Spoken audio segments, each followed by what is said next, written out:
Go ahead. Let me see. Is everything working as it's supposed to? Well, not yet for me. Alrighty. Let me see. Oh, hold on. And we're live!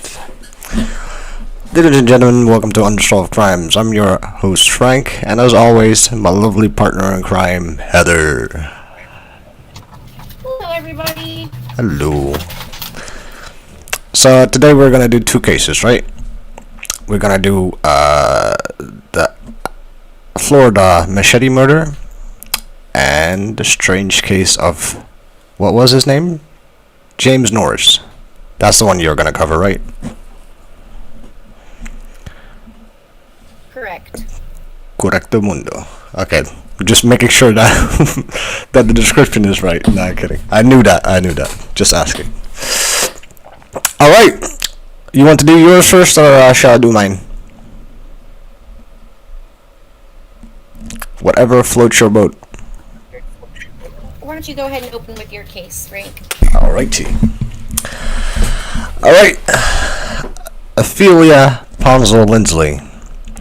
Athalia Ponsell Lindsley was an American model, a Broadway dancer, political activist, and a television personality on the show The Winner Take All.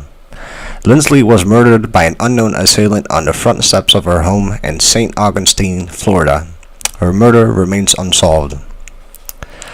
Lindsley was born in a wealthy family in Toledo, Ohio, and was raised on the Isle of Pines, an island in possession of Cuba in the Caribbean Sea. She spent 20 years in New York as a model, a line dancer, and a hostess on the Bob Collier's television game show Winner Take All. Not sure if I say that name right, but she had dated. I did not know that. She had dated Joseph P. Kennedy Jr., elder brother of President John F. Kennedy. I swear to God, that family has a fluke, really. There were rumors of an engagement between them, but Kennedy died while on active duty during World War II. She made an unsuccessful She made an unsuccessful bid for a state senator and had plans to run for a seat in the St. Johns County, Florida Commission. She married a former mayor of St. Augustine, James Jinx Lindsley, a successful real estate agent, and they were married 4 months prior to her death. Despite being newly married, they resided in different homes. She lived at 124 Marine Street in Mantansas River. All these difficult names. Wow. While he autonomously hold on, where I'm at. While he lived in the historic Lindsley house at 2014 St. George Street, and another in Lou Boulevard on Anastasia Island. I do not get why rich people always have like several houses. It's like not you're gonna make use of them all, but still. Okay, so bear with me on this part though, because so Lindsley has been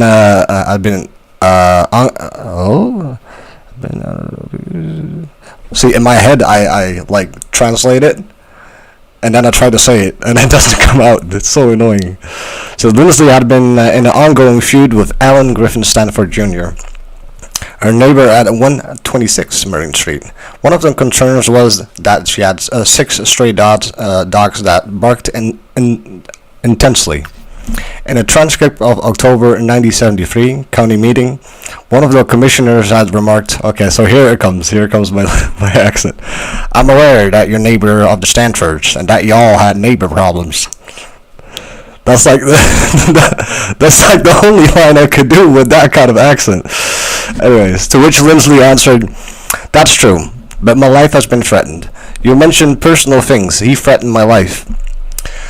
Between 5:30 and 6 p.m. on January 23, 1974, Lindsley was attacked on the front steps of her home at 124 Marine Street by a white middle-aged male wearing a white dress and dark dress pants. According to the medical examiner, Dr. Arthur Swartz, who performed the autopsy, she was struck 9 times with a machete on her arm and in the head. One of her fingers was severed and she was nearly decapitated. The only thing that was missing from her house was a blue jay whose cage was found smashed. Towards the end of the attack, an 18-year-old neighbor, Lockie McCormick, heard the sound of commotion and went outside to look. He allegedly shouted to his mother that Mr. Stanford is hitting Mr. Ponsell. After the perpetrator left, the McCormicks went next door and saw Lindsley laying in a pool of blood on her porch and called the police. Stanford was indicted, pled innocent, and he was brought to trial. Okay, I'm not sure how that works though, but I'm guessing you first go to trial and then you plead innocent, but so. And he was brought to trial. After 2 hours of the jury deliberation, he was acquitted. Critics accused the police of botching the investigation and tainting evidence. In 19... oh no, hold on. On November... things got even weirder, because that's where we are good at in getting stuff that is strange. There's even a second attack. On November 3, 1974, Lindsley's friend and neighbor Frances Bemis went out for an evening walk and never returned. Her body was found the next day in a vacant lot on the corner of Bridge and Marine Street, with her skull crushed. Having been a professional news writer, amongst other professions, she may have been gathering material for a book on Lindsley's murder. She had alluded to have certain information. Her murder, like Lindsley's, was never solved. So I got a couple of thoughts here, though, and I tried researching it, but unfortunately I couldn't find it. Why? So this kid, this 18-year-old kid, like Lockie McCormick, he saw the attack. So I'm curious, though. The only thing missing was a pet blue jay. Why? Right. Like, just why? I'm assuming that... The cage was smashed, right? Yeah. And I'm assuming it flew away. I'm thinking that as well, because she got attacked, like, at a front porch. I'm not sure if, like, the perpetrator went into our house. Right. They don't mention anything about that, but they did say there was a smashed bird cage, but... then that would have meant that person would have had the time to go into the house and then come out and then butcher her on her steps. Oh, definitely. So, just for the listeners, I'm not that good in accents, though, so you can make fun of me of that. I spent all day just trying to figure out how am I going to say this. But then that's like the only... I was gonna try to say it like normally, but then y'all came in, and I was like, nah, I'm not gonna do it. I need to do it with an accent. Y'all. Well, alright. This case is unfortunately, still unsolved. That's kind of like our thing. But still, there's not that much information about this case, though. But it kind of reeks of political kill, somewhat. She was a political activist. Right. But then again, the neighbor, Mr. McCormick, or Lockie McCormick, did see that Mr. Stanford is hitting Mr. Ponsell. Allegedly. So yeah, isn't that like a huge red flag? But still, he got off. Yeah. Wow. And then there was like the second attack on the neighbor, Francis. Yep. So I'm curious though what hold on, let me see, what did she do? Frances Bemis was a public relations specialist specializing in the department store promotions, a newspaper writer, radio producer, and a fashion director. Ooh. Let me see, I'm just gonna read this part real quick. On January 23, 1974, her friend and close neighbor on Marine Street, fellow socialite Athalia Ponsell Lindsley, was hacked to death with a machete on Lindsley's front porch. Another neighbor was was indicated and tried for a crime, but got acquitted. The investigation into the crime was fraught with controversy, and no one else was charged in the murder. Bemis, who had been gathering information for a book, alluded to the fact that she had information that was pertinent to the case. So that's interesting. She went out for that evening and never returned home. So, did this guy just really get like away with 2 murders? So he went to court. He pled innocent, and it ended up being dismissed, right? So was he incarcerated at the time all this was happening? I think he was, since he stood trial. It might be an easy way to rule it out if he was still in jail when the other person.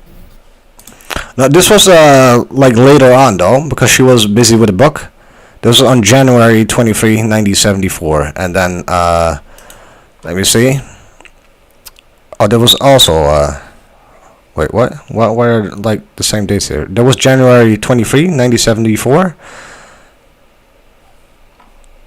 Am I reading that right? Hold on.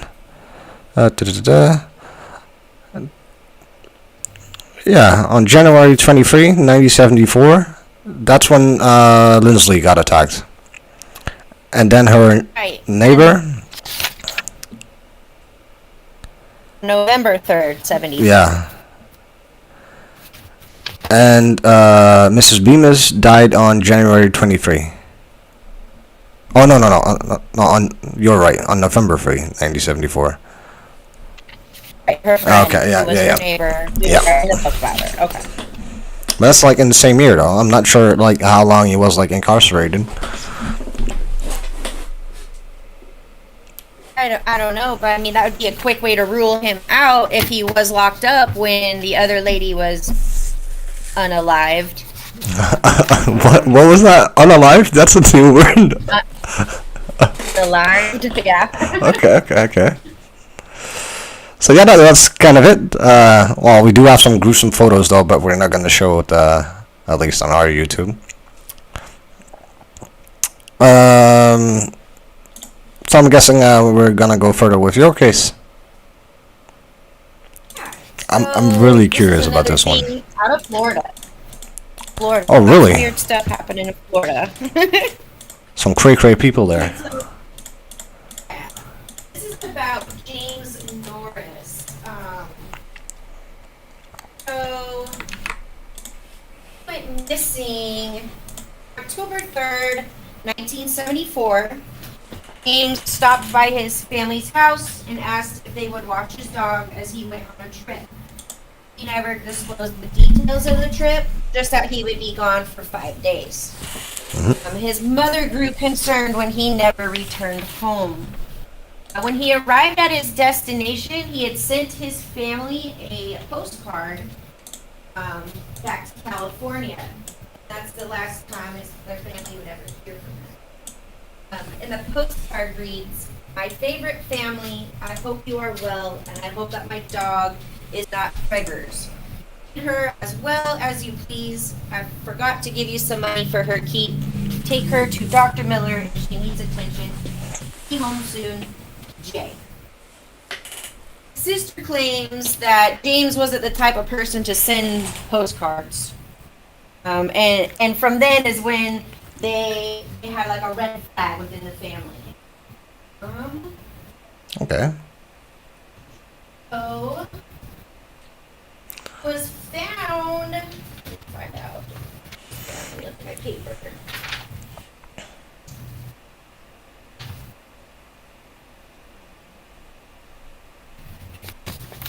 Oh, hold on. I got my papers mixed up. Okay, so he, in the early 70s, drug trafficking was rampant and in the place where he lived. Untold amounts of marijuana passed through the area, attracting a wide variety of individuals. Among them was said man, James Norris. According to investigators, he was going to purchase a large quantity of marijuana, and the last man's contact was a postcard. 2 years later, on April 16th, 1976, they found bones. They found skeletal remains of a man near the Dixie-Taylor line and close to Highway US 19. Okay. It took them 35 years to identify this man, though. He was brought in as a John Doe, and for 36 years, his family didn't know anything.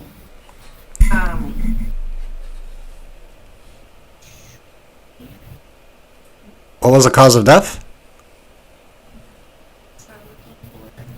Investigators believe that Norris was murdered and seeking assistance from the public to find the killer. So they just say that he was murdered. Okay. But there is no, cause of death. I'm looking, there has to be, right?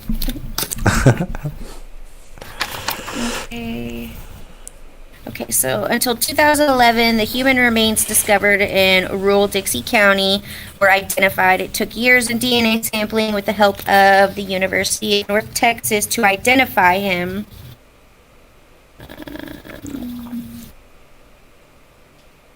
It doesn't tell me. It just says he was murdered. That's all I can find. So they just suspected foul play, that's it. I mean, that can happen, though. Yeah, I mean, for sure. Okay, that's interesting.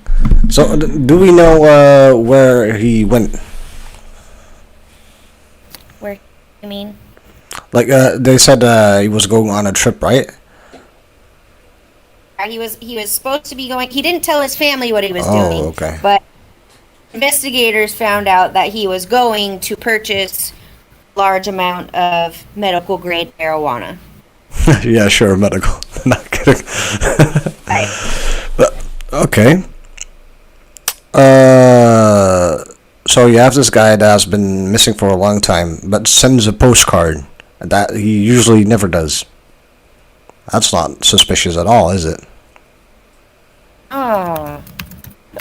Well, are there any clues in that postcard? No. Everything that was on the postcard is what I read. He just, talked to his family about his dog. Sorry he didn't leave some money and he would be home soon. Okay. Well, I guess that could have happened, though. I mean, it's not really giving me red flags immediately. Right. So how did they identify him? Dental records or? I'm looking. But wow, 25 years, that's long. Well, at least their family got somewhat of closure, though. I mean, if somebody is missing and then afterwards, that they are murdered, it's... Right, definitely. So, October 4th, he arrived by commercial flight into Miami, Florida. He was traveling under an alias. He went by Richard Gunning. Investigation shows that Norris traveled to Citrus County, Florida, to purchase the weed. And let's see. He was carrying a large amount of cash with the intention of purchasing the weed. Wasn't available in California. So he was trying to do some trafficking, is what it looks like. He went to Florida to get some weed. He was going to bring it back to California instead. And the way that they found his body, it was a bulldozer was cutting through woods off of the highway and came upon it. And they were able to identify him due to the advances in DNA analysis. So, wow. Okay. Yeah, that's amazing. Indeed, that is amazing. Let me see. Can we... So how much miles away did he get found? Or where did he get found again? He lived in Florida, right? on Highway 19. Highway. Yeah, I'm just checking because I'm curious. Like, if there was a plane ticket, right? So he used like an alias. But he did come back, right? Did not come back. Oh, did not come back. Okay, so he got found where he originally landed.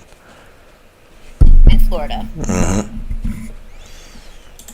Okay. Well, any thoughts what might have happened? Well, I think if you're traveling under an alias with a ton of money, going to meet some sketchy people in, the underground drug world, I could see lots of foul play. My feelings on this is that he was killed, his money was taken, and whoever did it didn't really care. Kind of like a rip deal scenario. Yeah. Oh, wouldn't be the first time that would happen, though. Let me read up a little bit on him. Let me see. Yeah. Oh, it says here, I'm not sure if that's right, though. 18 months later, his remains would be found in a wooded area in Dixie County, Florida. Yep.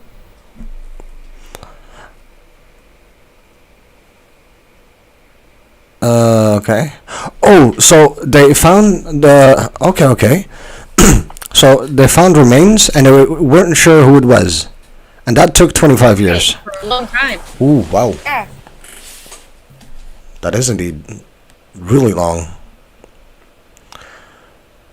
Let me see.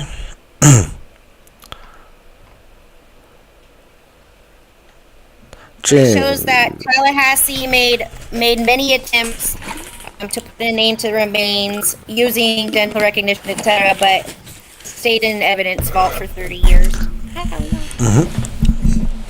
I'm just curious though, were there like any personal belongings, or was it just the body there? From the reports I'm seeing, it was just the body. What?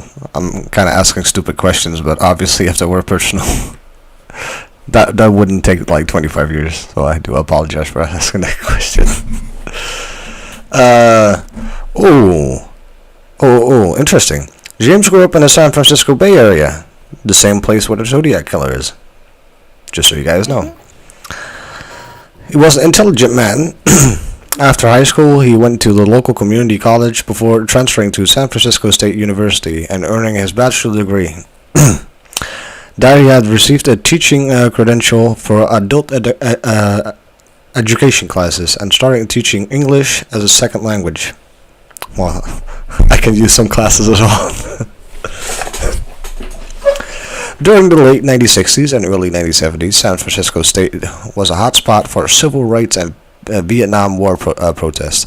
Oh, so I get where the whole weed thing that comes from. A lot of hippies back then.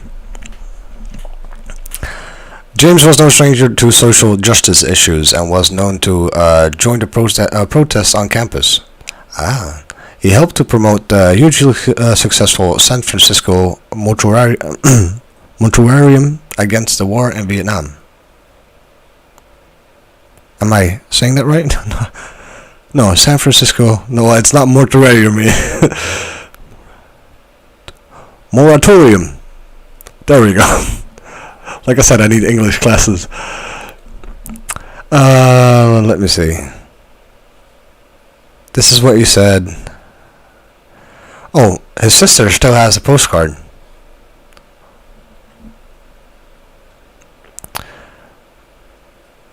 Indeed, James wasn't the type of person to send postcards.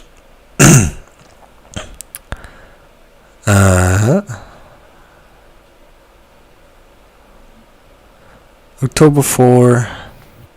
According to his sister, him writing postcards was not a normal thing that he normally did. And his mother is quoted saying, "Why would he send this? What's in Ingalls? It doesn't even look like a vacation destination." Like that was the mom's response when she got the postcard. Let me see.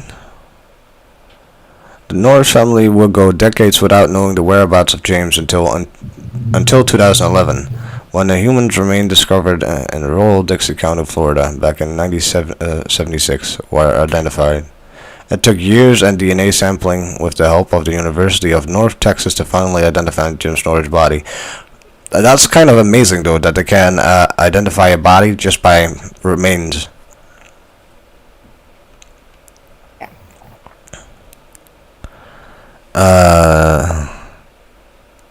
Information about how James died is lacking, but allegedly he was carrying a large sum of cash on his person. How do we know he was carrying a large sum of money, though? I don't know how we know that, but in the article that I just read, it was very specific how much money he had. Yeah, I'm reading that here as well. Oh, wow. Well, I guess he could have saved up, but that's like... What was that? The associates he was supposed to be meeting thought he just took the money and ran, allegedly. You know, I think it might lie within somewhere that group of associates that took the money from him, killed him, and ran. Mm-hmm. Yeah, that's more likely, though. But we aren't sure, obviously. But Florida law enforcement agencies have put a lot of work into the investigation. But this case still needs information. I got that. In 2020, the FDLE announced that new leads were being worked on that case. Oh, that's good. According to the I'm just gonna say Florida. Oh wait. Yeah, Florida LE. Yeah, law enforcement. Apologize. According to the FDLE spokeswoman Jessica Carey, the new leads center on a group of purported marijuana dealers Norris was meeting. And their connection to Citrus County. Someone needs to pay for this because of what happened. What was taken from Jimmy, she said. That's what the sister said. All the future, what he was going to have with his life. He was brilliant. He was a poet, and he could have been. He could have even been an author. Rosemary saw firsthand how losing a loved one can affect a family. The experience inspired her to help others facing similar fights. Well, that's amazing, though. After my brother's remains were identified in 2011, and the FDLE launched an investigation on his homicide, I wanted to learn about what may be coming next, Rosemary said. I went back to college and got my degree in criminal justice. Oh, look at that. That's pretty goddamn impressive.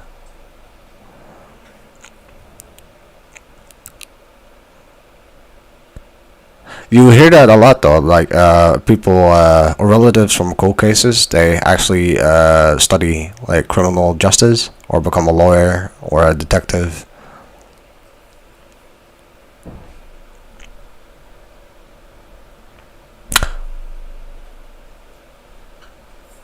Is there any further information about this case? I'm guessing not, right? Because well, there's not really anything to go on except for him meeting those marijuana dealers.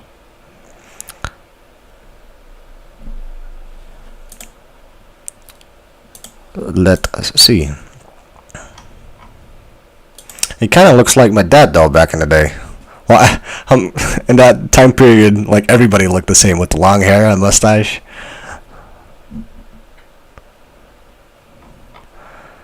Okay, let's see if we can get some more information. Oh, there's even a website. WhoKilledJamesNorris.com. My 24-year-old brother disappeared in 1974. It took us 36 years to find out what happened to him.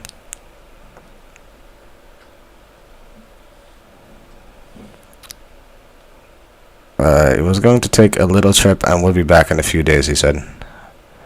That's what we covered. Click to read more.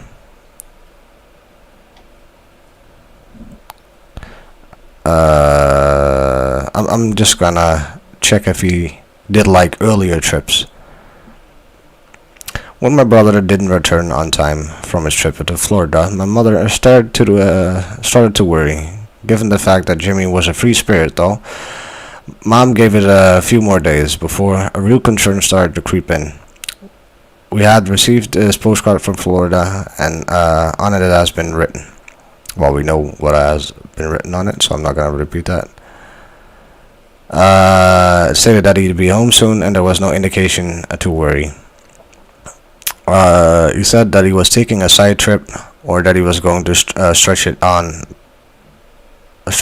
beyond what he originally planned.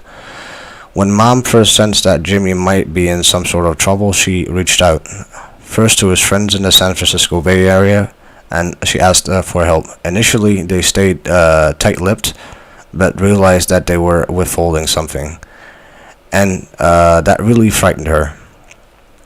I can imagine that. After about a month with no word that Jimmy... After about a month with no word from Jimmy and not enough help from his friends and law enforcement, my father hired a private investigator from an agency based in San Francisco. The investigator started snooping around, hounding my brother's friends until they finally revealed the true purpose of the trip. They have pooled their money, and James went to Florida to purchase a large amount of marijuana. His plan was to bring it back to San Francisco to sell. Okay, so we know that. We discovered that Jimmy had established a few contacts in the Citrus County on the Gulf Coast of Florida through someone he knew, from someone he knew here. Well, I'm guessing that's like a huge lead. Someone he knew, and has placed several phone calls in the month preceding the ill-fated trip. Why travel a couple of thousand miles to purchase marijuana in Florida when it was so abundant and easy produced here in California? The simple answer is that the most of what was being sold was in the San Francisco Bay Area, and at that time it was Mexican grown. But there was literally tons of high quality Colombian marijuana coming into Florida with regularity, and it could be purchased at the price that California couldn't touch. Time dragged on. Mom continued making calls to law enforcement in California and Florida. Because Jimmy was an adult and because he went missing while allegedly engaged in criminal activity, we were pretty much left on our own. It certainly felt to us like no one in a position to help cared enough about Jimmy or my families to do so. My parents also called and spoke with my brother's contact in Citrus County, Florida, and Miami, and they acknowledged that they have been in communication with him prior to his arrival, but that's all they said. So imagine that your son or daughter is missing, and that you know he had contacted someone far away, for example, and you actually have contact with the person who might have seen him for last, that you might actually be talking to the killer. I cannot fathom how that would feel. When I think back to this time, I can still feel my mother's anguish and fear. She fretted and paced. She snapped at us kids. She barely slept. The notes she took as she made her phone calls speak to her desperation. That's kind of the same thing your grandma is doing, Heather. Well, not the snapping part. Well, I don't know about that, but the notes.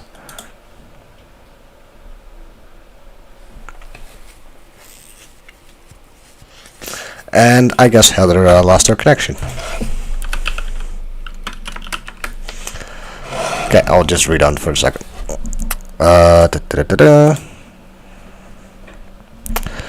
So, let me see, where was I at? So, the note she took as she made her phone calls to her desperation. Names and numbers scrawled over numerous pages. Some stretched out so vigorously that the paper was nearly torn in spots. Life at home in this time period was stressful and frightening. The worst memory I have. So now the truth, or part of it, was out that it was clear to my parents that Jimmy was a month overdue from a drug deal with virtual strangers on the other side of the country. There was a good chance that he met with somebody that was sort of There was a good chance that he met with some sort of foul play. It was discovered many years later that Jimmy's friends didn't tell the investigators or their family the whole story, and there has been much more to tell. Ooh. The needle in the haystack. The way I see, so this is all from the perspective of the sister. Okay, that's interesting. The way I see it in the search for my brother was actually two separate efforts, dividing by time and technology. The first search, conducted by my mother and father and brother, and a private investigator, was launched immediately after Jimmy went missing. It yielded some critical clues, some of which would only fall into place many years later. It also produced numerous puzzling questions and brick walls. During the first phase, we learned that Jimmy had taken a red-eye flight from San Francisco. That's what you said. To Miami to purchase a large quantity of Colombian marijuana. Colombians, man. Not kidding. I don't understand why he went to Florida to get Colombian weed. That doesn't make sense. Because Colombia is next to Mexico. I was reading this quick, and I actually thought he went to Colombia, but but apparently not. Let me see. Where are we at? To purchase a large quantity of Colombian marijuana from people he probably did not know. Well or directly. We learned that he was traveling under the assumed name Richard Gunning. We uncovered names and numbers of the few individuals in Citrus County in Florida, the Gulf Coast area, and in Miami, several of whom he had established contact with through friends here in the Bay Area. For some reasons, my parents latched onto the idea. Oh, you're fine now, though. I can hear you now. Oh, okay, hold on. Oh no, I thought you said something, but for some reasons, my parents latched onto the idea early on that Jimmy never actually left Miami. So that's what I was asking, right? So I was just curious if he actually made that trip, since he used like a pseudonym, right? And didn't mail the postcard himself. They believed that he was duped into using the alias, coerced into writing the postcard to throw off people off the trail, then robbed and murdered. They concluded that his killers traveled up to the Gulf and dropped the postcard into the mail and then okay, I cannot say this word out. English, and then I I cannot spell it. What did you say? I don't know how it's pronounced, but it looks like Ingles. Ingles, yeah. There we go. Ingles themselves. A Bay Area, a Bay Area physic. Yeah, a Bay Area physic once told my mother that Jimmy had been robbed and murdered in or around Miami, his body dumped into the Everglades, and she said that she saw a vision of palm trees and a hotel with a flamingo in the name. Okay, well, you never know. I've heard crazier stories, but with a flamingo in the name, maybe Flamingo Hotel. I remember thinking at that time that I was that it was. Oh, there we go. I remember thinking at the time that one of the psychics. So sorry, I'm reading it totally wrong. Wow, me and my brain, huh? Okay. Oh wow, I feel so stupid now. So one of the psychists. Okay, hold on. Let me read this again. Wow. I wasn't ready. What? Physics? I remember thinking. Oh my god. I remember thinking at that time that one of the psychics just pulled the Florida stereotypes out of the air and combined them just into a story for my desperate mother. Yeah, and I heard that a lot of people should definitely be ashamed of that, because that's just one big scam to make people feel better. But if it actually works, then it works. And it made me angry then and now. I can totally get you, girl. I can get that. Something happened about 80 months after Jimmy disappeared that changed everything. My mother was totally frustrated by the lack of results despite the family efforts to get answers, and she had fallen into a depression. I was in the kitchen one morning at our home in Fairfield, California. See, yes, California, right? I'm just checking, just fact checking. Yeah, and my mother walked in, beaming. Jimmy came to me last night, she said, and he told me that I don't need to worry about him anymore, that he's in peace. Wow. When I'm reading this, I actually can feel like how it's written, that it's really sincere, and I can like visualize how it went. It's like crazy. I said that he's in peace. I set the newspaper down and stared at her. What do you mean? He came to you, Mom. What do you mean he came to you, Mom? I asked. Did you see his ghost, or did you have a dream? Nah, she said. Not exactly. She told me that she was jarred awake in the middle of the night from a deep sleep, and he was there, moving through the room in a form unlike anything she'd ever experienced. She said she couldn't see him, and that. Oh, hold on. Oh, she said that she couldn't see him, and she didn't hear his voice in the traditional sense, but that he was there and communicated in a higher way that was perfect. It was clear and absolute. Damn, it's like reading a book, but it's really good actually. After this experience, my mother began to emerge from the darkness that she had been existing in from the last year and a half. The gleam was back in her eyes, and she started living her life again. She also scaled back to her search for Jimmy. Wow. The search part 2. The second search didn't commence in the earnest. Oh yeah, the second search didn't. Believe me, I love books and stuff, but reading like things hard up. But practice makes perfect, right? The second search didn't commence in earnest until I got my first computer in the mid-1990s. My mother kept an old box in the closet, and inside was everything that was related to my brother's disappearance. One day, I told Mom that I would like to conduct a new search for Jimmy, and asked her if I could take the box. She handed it to me and said, "I hope the computer can help." I hope the computer can help. When I got home and spread out the contents on my kitchen table and pored over the items and every note, because there is, let me see, how do I need to read this? Because there's no active, because there is an active criminal investigation in progress right now. Investigators have asked me not to divulge certain information, including details about the contents of the box. But I can say that the fact that my mother kept record notes, items related to her search effort, proved to be tremendous boon to the second search. Okay, what does that mean?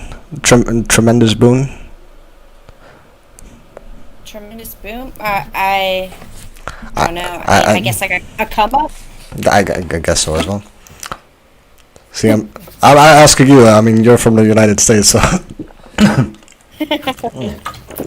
Okay. My mother didn't live long enough to know that. My mother didn't live long enough to know that I was. What? Okay. So,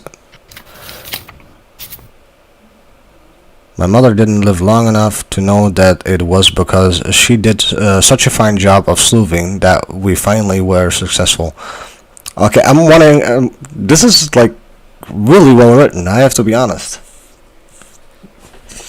I spent a lot of time in the beginning researching the possibility that my brother was alive and out there somewhere. After all, uncertainty is the crux of the situation in a missing persons case. Word. The whereabouts my mother knew in her heart and soul that Jimmy was dead. I felt it was disloyal to completely abandon hope. Now that I look back, I guess it's a blessing that I didn't accept it early on, because that remote hope is what kept me searching. And those early efforts taught me the ropes and prepared me for a more intensive search. In 2013, that was a pivotal point in my research. And did I say 2013? I mean 2003 was the pivotal year in my search. In January, I connected with one of my brother's closest friends, and he asked her point blank if she, it's a she, brother's closest friends, and asked her point blank if she thought that there was any chance that Jimmy had disappeared willingly with the intention of starting a new life. Her response was unequivocal. See, I can do those kind of words, but words that are really easy and have like a certain emphasis to it, I just messed that up. Shame on me. Laugh all you want. You try being Dutch.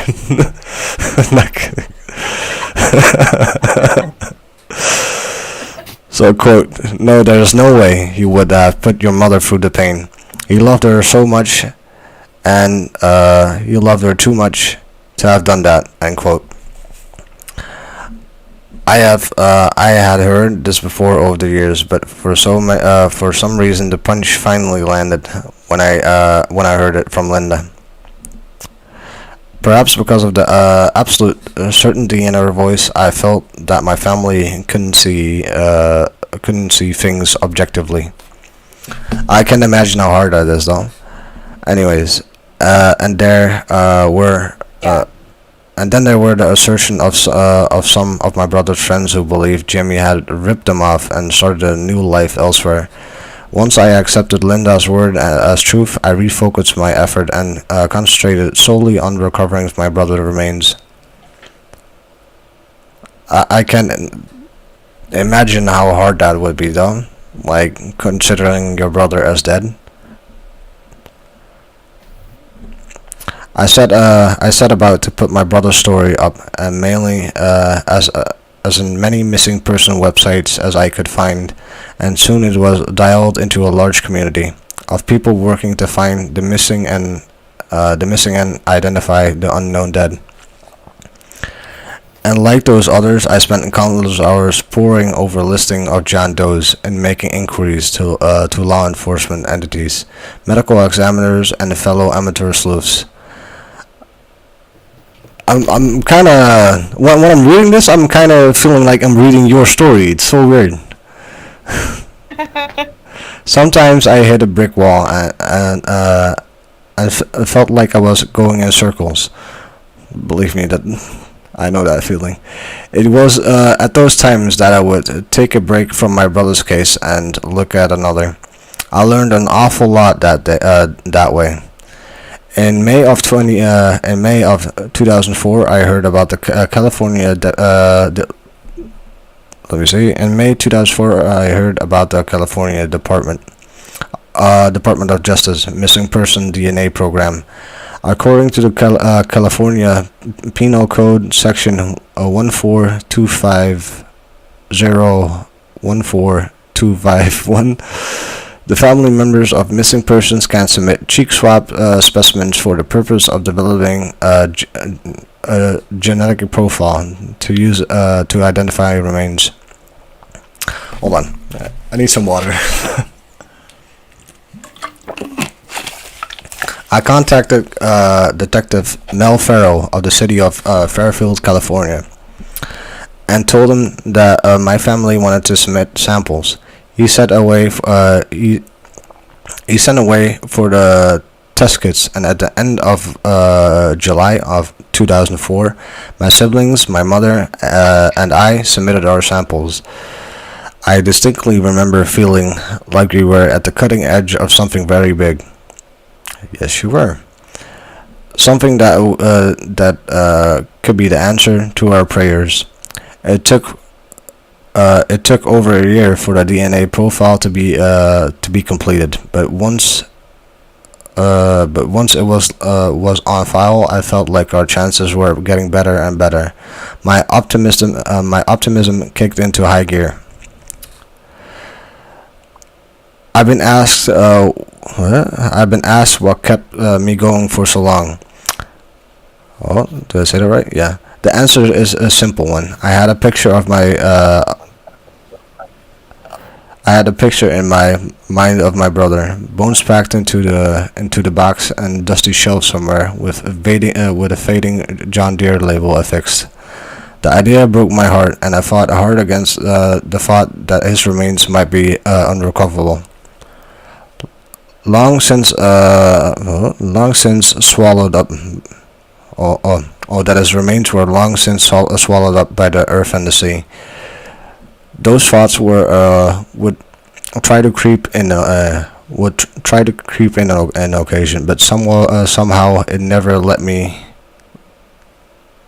But somehow I never let them take a hold. More than anything else, I wanted to bring him home and bury him with dignity. Wow.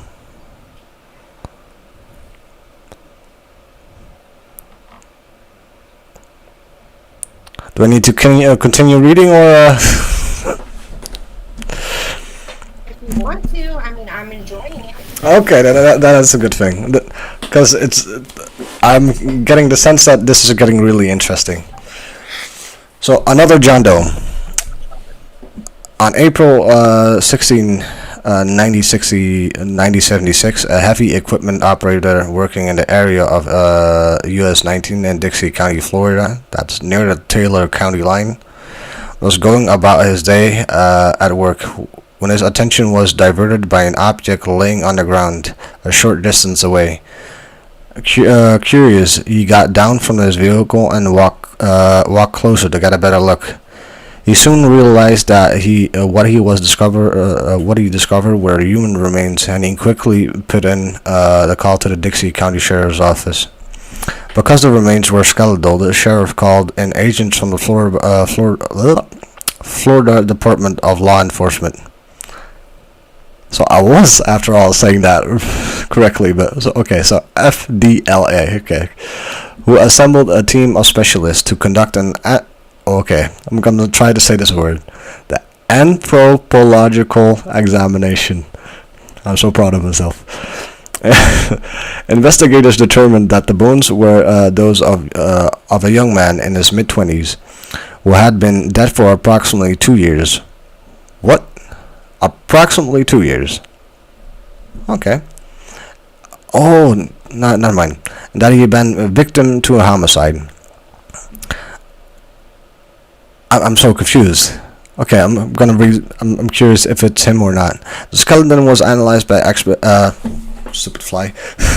The skeleton was analyzed by expert in Florida State University Department of Anthropology. Okay, I messed that one up. Department of Anthropology.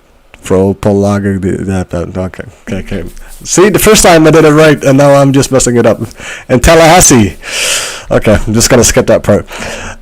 Parts of it were sent out to other research institutions, including the Smithsonian Institution, in an attempt to glean further information that could shed a light on the identity of the victim. A thorough analysis of the teeth and jaw revealed that the young man who had received excellent dental care throughout his life, and was okay. Dental care throughout his life, and a report was prepared for publication in a professional dental journal. Okay. The hope was that the dentist somewhat would recognize the victim by his teeth. How crazy would that be? Like, you read in a journal and you go like, yeah, that's his teeth. That would be crazy, right? Okay, the discovery of the bones and the information revealed through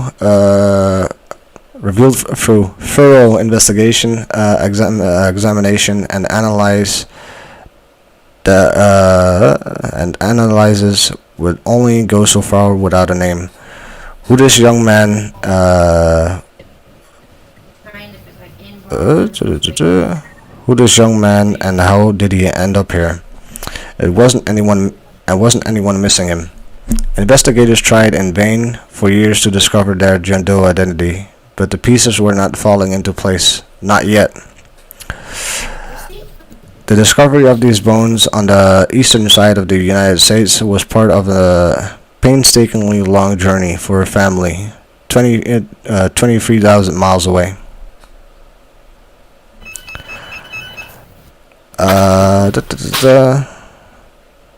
23,000 miles away on the west coast, who did indeed miss the young man very much. Okay, I'm just gonna keep on continuing. And we have a caller. What is it, Heather? Noise complaint? Not kidding. Oh, where were we at? The identification, giving James back his dignity and his name. In 2009, the Florida Department of Law Enforcement Special Agent Dave Wilson became intrigued by stored evidence from decades-old unsolved murder. The skeletal remains and the other evidence were discovered in Dixie County, Florida in 1976. Wilson decided to take another look at the case to see if modern technology could shed some light on the identity of the victim. Even though that the odds that a DNA match could have been made without a case this old must have seemed minuscule. He sent a sample of the remains to the University of North Texas Center of Human Identification, a program at the forefront of cutting-edge forensic DNA technology. A year passed before word finally came back, and it was a success. Wow, that's amazing. With a DNA profile now on file, the next step was to search the U.S. Department of Justice National Missing and Unidentified Person System, NAMIS, an online database used by law enforcement, medical examiners, and the public to solve cases involving missing persons. Missing persons and unidentified deceased. The job of searching for a match fell to the FDLA Special Agent Mike Kennedy, who was using NAMIS for the first time. From the forensic analysis done with the skeleton was that was discovered in 1976, Agent Kennedy knew he was looking for a muscular Caucasian male in his mid. Oh, I'm curious though. How can they know that? I've read about that one, so but a Caucasian male in his mid-20s who stood at least 5'10", and he had received good dental care. He also knew that the young man was murdered sometimes in the 1970s in the woods alongside the US 19 in Dixie County, California. Hold on.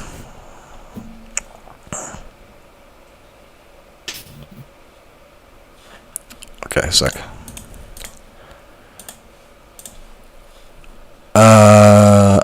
Agent Kennedy logged into NAMIS, entered the case information, and began his search from among the list of possible matches the system returned. Within 15 minutes, he zeroed in on the case information that I entered in a NAMIS. Wow.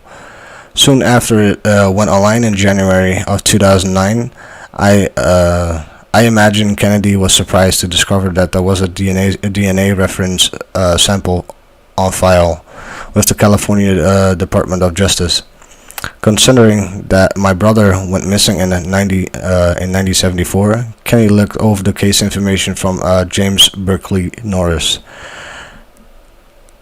and the more he studied it, the more he became convinced that he was on the right track. Doing further research, he found several other sites, and I had utilized to publicize my brother's case, including Doe Network, Find a Grave, and the old MySpace page. Next, Agent Kennedy arranged to have a reference sample from the CA DOJ sent to the UNT. Not sure what that is, but for a comparison. The result came back a match. The Dixie County John Doe finally had a name. His name was James, and it was in the end of 2010.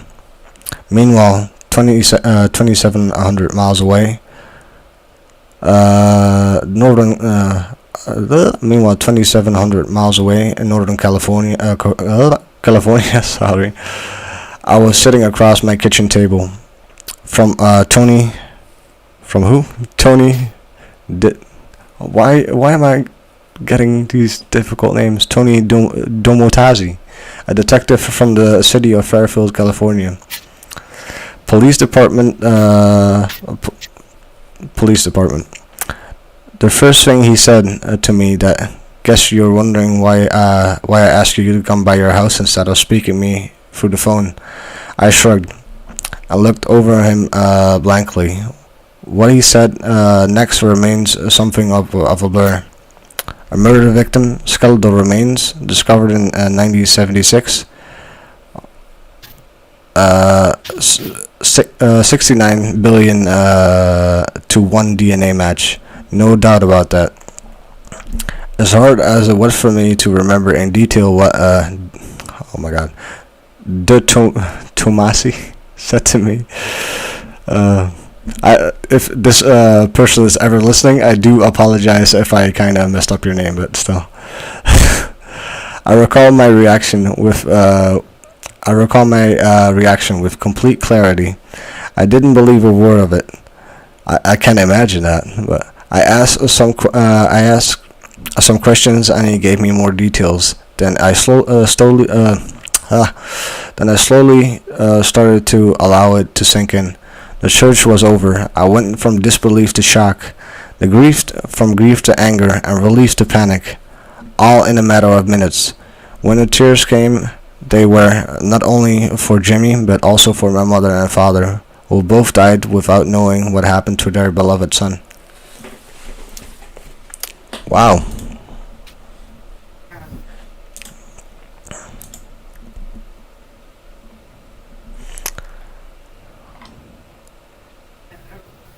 Reading that, like, that resonates with me, and I know the pain and the feeling she's going through. Mm-hmm. I'm glad, I'm not glad it took so long, but I'm glad that we've made enough advances in forensic science. They were able to get those answers. Definitely. I mean, especially like your mother's case, it kind of coincides with each other. I mean, sure, it's not exactly the same, but it's kind of like you're not the only one whose beloved ones are missing, and that's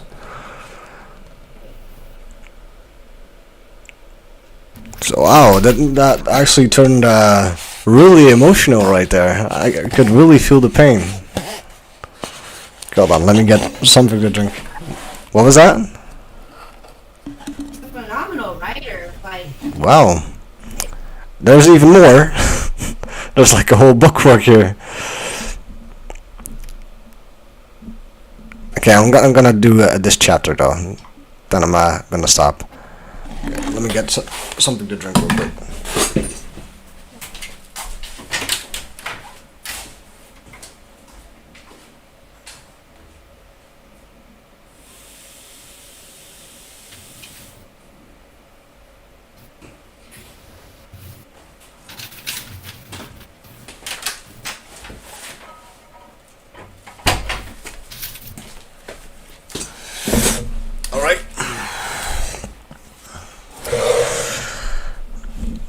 A chapter we never saw coming. When my family heard the news that Jimmy's remains had been identified, we thought that it marked an end of a very long, terrible, sad story. We never dreamt that there would be another chapter. We were stunned to hear that the FDLA was going after whoever was responsible, and we were soon to discover just how serious they were about it. Yeah. Our family was introduced first by phone and later in person to Special Agent Mike Kennedy from the FDLA and Major Scott Harden from the Dixie County Sheriff's Office. Agent Kennedy is heading up the investigation from Tallahassee, with a dream team of professionals behind him, re-examining and employing state-of-the-art techniques to mine clues from the old evidence collected from the crime scene in 1976, and the following up on new and emerging leads. It sounds to me like the investigation is focused on certain individuals who were involved in a drug ring that operated out of Citrus County, Florida at that time. At the time of my brother's murder. This area was a smuggler's paradise back then. The Levi, Dixie, and Taylor County coastline was largely unpoliced, partially due to the remoteness and the location, but also because of I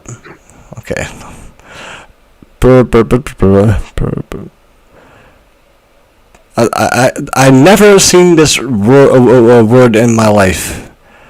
Okay, I'm just gonna say corruption. Okay, corruption in the local government, and law enforcement felicitated in the operations of an enormous lucrative criminal industry. In short, it was a wild west of eastern U.S. in the 1970s, and the biggest marijuana bust in the U.S. History at that time. 9 tons. Wow. 9 tons went down just miles from where Jimmy was murdered. People still talk about it this day. In April of 2011, my sister Katie Norris and I flew up to Florida to claim our brother's remains and finally bring him home. We had the opportunity to tell our stories to the media and ask for help from the public. We were also able to see firsthand several of the areas that figure into the case. The best part of the trip was having the opportunity to meet the individuals who worked hard to solve his case and bring those responsible to justice. It was an amazing experience, and me and my sister flew back confident that the case is in the best hands. I look forward to the day when I can look at the person who took my brother's life in the eyes and in a court of law. Without a doubt, I'll be here for that. When the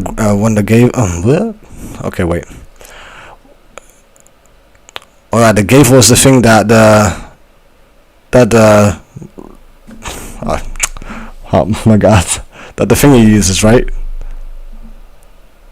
Like, not the lawyer, but the other dude. The gavel. The thing that you smash.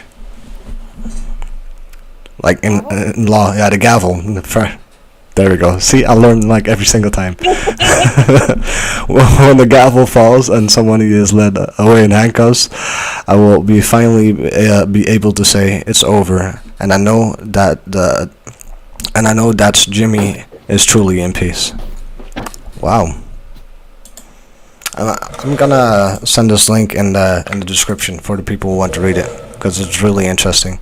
There is so much more though, and we were kind of like figuring, you know what, let's do 2 cases because we cannot talk like an hour.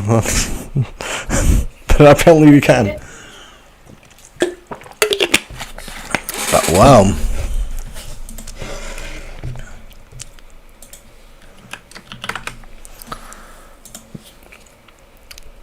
And that's a really amazing story, and it somewhat had a happy ending, and somewhat not. At least they have their brother's remains now, though. Definitely.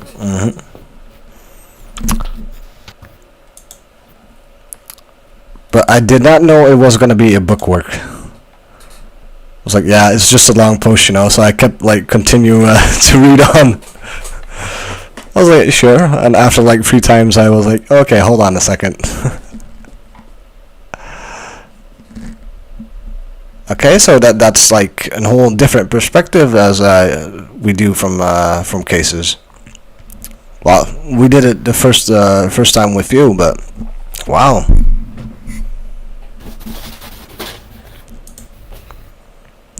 All right. Well, I wouldn't say this was it, but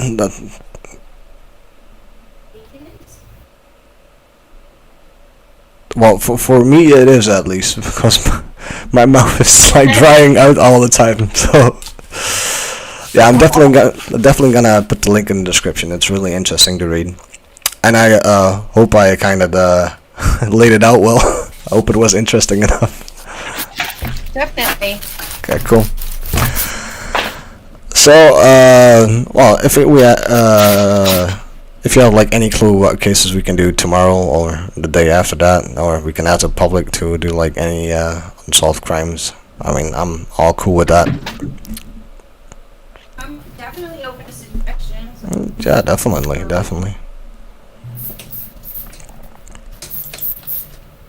Well, I guess that's it. Well, ladies and gentlemen, thank you for watching and listening. And until the next one.